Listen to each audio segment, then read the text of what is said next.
A Rádio USP apresenta USP Analisa. Meia hora analisando assuntos atuais que envolvem a vida do cidadão e da universidade, sempre com um convidado especial.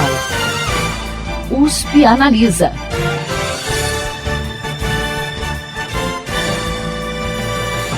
USP Analisa está exibindo um especial em 2 programas sobre a política externa brasileira e a imagem do país no contexto mundial. Neste programa, vamos discutir as relações entre Brasil e China e também com os países da América Latina. Recebemos novamente no estúdio o professor do Instituto de Relações Internacionais da USP, Pedro Dallari. Professor, obrigada por sua presença neste programa. Muito obrigado, é um prazer estar aqui. Professor, recentemente o presidente Jair Bolsonaro visitou a China. Ainda durante a campanha, o então candidato fez uma declaração polêmica de que a China estaria comprando o Brasil.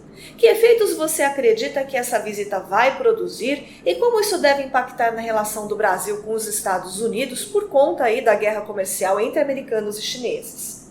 Há muita lenda nesse quadro de conflito internacional entre China e Estados Unidos, que, embora seja realmente uma disputa comercial importante, não deixa de ser, não tem nada a ver com a ideia de Guerra Fria, porque China e Estados Unidos mantêm, apesar de tudo, um grau de relacionamento econômico enorme, com trocas que passam aí os 600 bilhões de dólares, ou seja, é uma escala enorme e, portanto, o Brasil não vai ter nenhum impacto nessa relação que tende a ser mais realmente um conflito de natureza comercial do que uma guerra fria ou ideológica. Nem os chineses querem conduzir isso.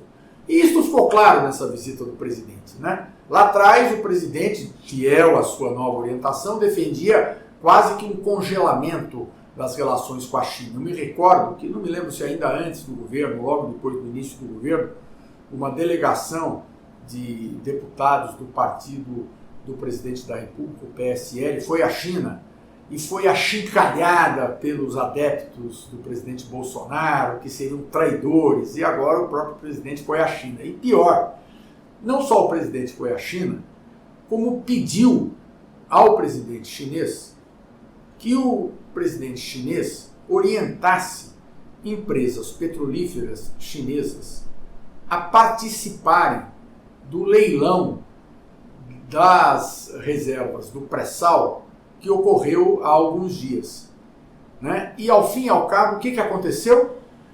O leilão não foi um sucesso, porque as grandes empresas de petróleo não apareceram, e a única vencedora foi a Petrobras, em parceria com quem? Com 2 empresas chinesas, cuja participação decorreu justamente de uma determinação do presidente chinês feita a pedido do presidente Bolsonaro. Portanto, nada como um dia depois do outro para mostrar que a conduta do país nas suas relações internacionais pressupõe um pragmatismo, pressupõe profissionalismo, pressupõe respeito a essa tradição brasileira de diálogo com todos os países, não é? Ou seja, de uma abertura para o diálogo, e realmente não tem sentido esta política de querer discriminar países.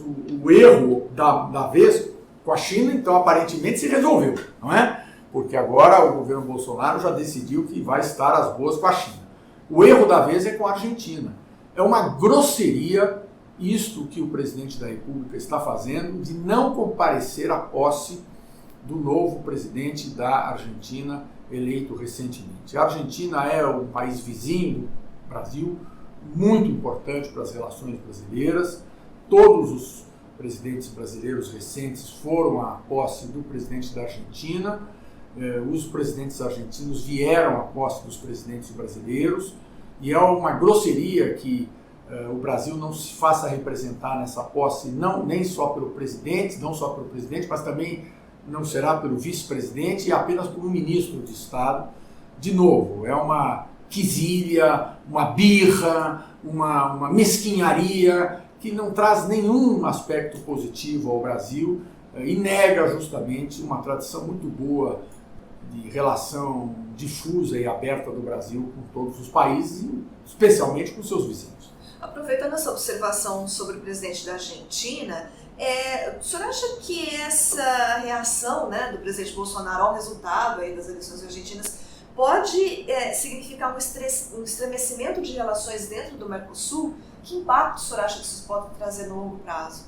Espero que não, e tendo a princípio a achar que, assim como ocorreu com o caso da China, aos poucos a objetividade dos interesses e dos valores que presidem essa relação com a Argentina e com os vizinhos irá prevalecer e haverá um quadro de relacionamento normal. Isso não significa, evidentemente, que a sociedade brasileira, os políticos brasileiros, o presidente da República, precisem gostar de quem governa o outro país. Mas trata-se de ter uma relação respeitosa e em benefício comum. Assim como duas famílias que são vizinhas nas suas residências não precisam necessariamente ter um convívio estreito e gostar uma das outras, mas é conveniente para o interesse geral que se tratem de maneira respeitosa, não é?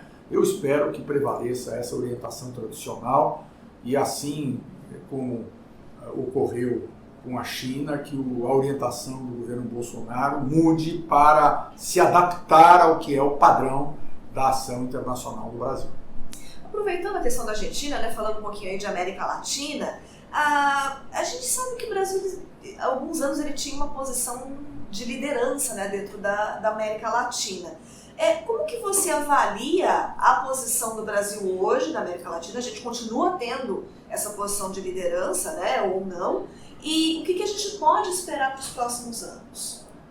Veja, o Brasil tem um peso indiscutível na América Latina. É a maior economia, é o país com maior território, é o país com maior população. Então, sobre todos esses critérios numéricos, o Brasil é muito importante na América Latina.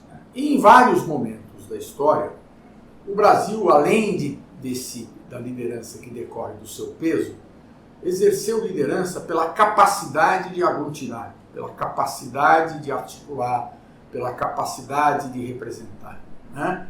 Assim nasceu o Mercosul, assim nasceu a Unasul, assim nasceu a Organização do Tratado de Cooperação Amazônica, ou seja, todo um conjunto de iniciativas no contexto latino-americano em que a importância do país foi grande.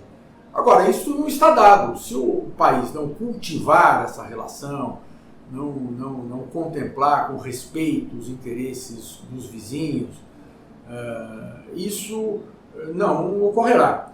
E é muito importante o Brasil ter clareza de que o peso do país na esfera internacional mais geral aumenta quanto mais ele for visto pelos outros países do mundo, não só como um país que é grande por si só, mas como um país que lidera na América do Sul. À medida em que o país consiga fazer isso, aumenta a sua capacidade de interlocução e de negociação nos foros multilaterais com os norte-americanos, com a União Europeia, dentro do BRICS, ou seja, nas esferas multilaterais. Portanto, é uma pena realmente que essa orientação do atual governo, que desvaloriza muito essa cena latino-americana, venha prevalecendo. Eu espero que isso seja somente um intervalo, um hiato, e que a gente consiga reconstruir uma trajetória que foi exitosa no convívio com os países da América Latina, principalmente os mais próximos. Professor, saindo um pouquinho aí da questão da política externa, né, a gente não tem como não abordar esse assunto. Você foi um dos coordenadores da Comissão Nacional da Verdade, né, um colegiado instituído pelo governo brasileiro para investigar violações de direitos humanos durante a ditadura militar, né, entre 64 e 88. Qual que é a importância dessa Comissão Nacional da Verdade, né, do ponto de vista histórico, para o país? E como que você avalia a posição do atual governo em relação à atuação da ditadura militar e aos desaparecidos políticos? A comissão foi muito importante. Ela veio até tardiamente. A Comissão Nacional da Verdade não foi uma criação brasileira. Para se ter uma ideia, quando ela foi instituída no Brasil, em 2011, por uma lei do Congresso Nacional, cerca de 40 comissões já haviam sido instituídas e haviam funcionado ou estavam em funcionamento em outros lugares do mundo, justamente para aferir, apurar, levantar dados sobre graves violações de direitos humanos por parte de governos ditatoriais. O Brasil criou em 2011 e funcionou de 2012 a 2014 uma comissão que teve que apurar violações de direitos humanos ao longo de um período que se concentrou no período da ditadura militar de 1964 a 1985. Né? O trabalho foi bastante importante. Produziu-se um relatório que é hoje acessível ao público. Qualquer pessoa que entrar no Google aí, ou num buscador qualquer e digitar lá Comissão Nacional da Verdade, vai ter acesso a um portal que é mantido pelo Arquivo Nacional e que tem todo o relatório da Comissão Nacional da Verdade, que apurou os fatos, as vítimas, os autores, os locais das graves violações, as modalidades das graves violações. É quase que uma enciclopédia sobre o período da ditadura. Hoje não há no Brasil nenhum jornalista ou nenhum pesquisador acadêmico que, precisando fazer algum levantamento de dados sobre o período da ditadura, deixe de recorrer a este relatório. É uma obra permanente. Eu tenho muito orgulho de ter sido relator desse trabalho, ter coordenado, porque consegui, com a ajuda de um grupo de quase 100 pesquisadores que trabalharam com os membros da comissão, sob a minha coordenação, chegar ao final com um bom resultado. E é lamentável que o presidente da República deixe de reconhecer a realidade do que ocorreu. Né? O relatório da Comissão Nacional da Verdade não tem opiniões, ele tem fatos, ele descreve e procura sempre comprovar com documentos, com testemunhos, as graves violações que ocorreram na ditadura. Nem mesmo as Forças Armadas negam que elas tenham ocorrido.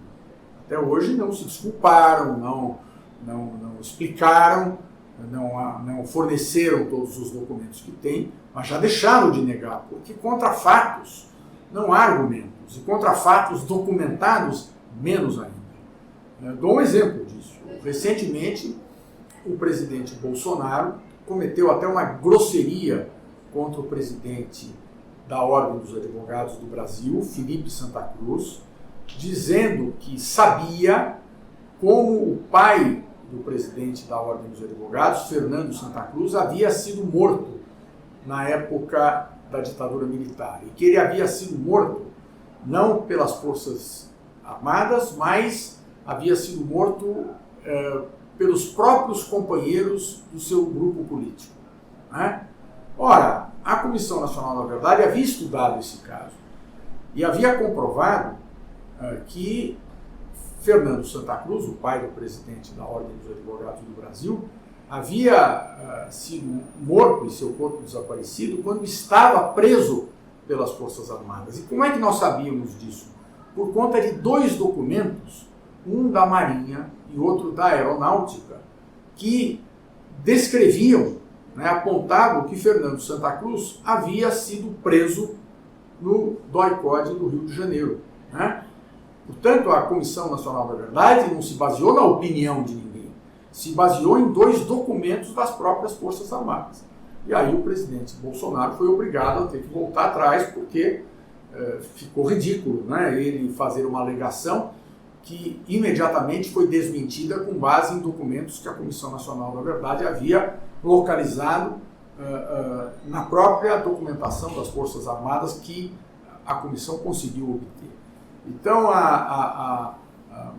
mais uma vez, a tentativa do presidente Bolsonaro, assim como ocorre com a política externa, de querer reorientar o posicionamento do país em relação ao que foi o período da ditadura, não será exitoso, não irá dar certo, porque a sociedade amadureceu muito, tem elementos, tem provas, há uma tradição já de reconhecimento do que houve na época da ditadura. Nem mesmo os militares gostam de falar muito do assunto, essa aqui é a realidade, e portanto, quero crer que prevalecerá esta consolidação da sociedade brasileira e o presidente Bolsonaro não conseguirá reverter isso. O senhor acha que, de repente, esse posicionamento dele, né, negando um pouco o que aconteceu durante a ditadura, pode balizar atitudes autoritárias, ou a gente não corre o risco de ver acontecer novamente no Brasil a situação que a gente tinha na época da ditadura? Claro que é sempre preciso ter muito cuidado, e quando o presidente da República faz apologia da ditadura, isso sempre é muito ruim, né? Porque acaba usando o peso da presidência para veicular valores e informações que são muito ruins, valores ruins e informações falsas que não ajudam, né? Agora, eu tendo a achar que isto não prosperará no sentido de conseguir fazer com que, como seria desejo do presidente da República, a população, em sua maioria, apoie uma ditadura no Brasil e o fim da democracia. Isso não vem ocorrendo, né? As pesquisas conduzidas pelos principais institutos no Brasil, chamo atenção para as pesquisas do Datafolha, por exemplo, apontam que, mesmo entre os eleitores do presidente Bolsonaro, a imensa maioria não apoia a volta da ditadura e o fim da democracia, né? A Datafolha levantou um dado que mostra que apenas 15% da população brasileira estaria alinhada com essas posições de ultradireita ou de extrema-direita do presidente da República. Como o presidente teve cerca de 50% dos votos do país, significa que a maior parte dos seus eleitores, apesar de terem votado nele, não votaram nele por conta desta agenda de extrema-direita. Por que votaram no presidente Bolsonaro? Porque viram no candidato, então, e depois presidente Bolsonaro, alguém que expressaria o posicionamento da população contra a corrupção, contra o desemprego, contra a precariedade dos serviços públicos, principalmente na área de segurança. Mas não votaram nele por conta desta ideologia de extrema-direita. Por isso que, até o presente momento, eu não vejo, embora tenha preocupação com essa retórica antidemocrática, mas eu não vejo que isso tenha prevalecido na sociedade. Pelo contrário, a sociedade sistematicamente vem dando demonstrações de que, mesmo tendo apoiado majoritariamente a candidatura de Jair Bolsonaro para presidente naquela circunstância, isso não significa que ela tenha endossado esta pauta ou essa agenda de extrema-direita do atual presidente. Bom, infelizmente nosso tempo chegou ao final. Gostaria de agradecer a participação aqui com a gente no estúdio do professor do Instituto de Relações Internacionais da USP, Pedro Dallari. Professor, muito obrigada pela presença do senhor hoje no USP Analisa. Eu que agradeço essa oportunidade e fico muito satisfeito por ter tido a chance de conversar sobre política externa com os ouvintes da Rádio USP. E o programa está sempre aberto para o senhor, professor. O programa de hoje fica por aqui. Até a próxima semana. Você ouviu USP Analisa, um programa da Rádio USP Ribeirão em parceria com o IEA, Instituto de Estudos Avançados, Polo Ribeirão Preto. Produção do Serviço de Comunicação Social da USP e do IEA. Coordenação, Rosimeire Talamone. Apresentação, Thaís Cardoso.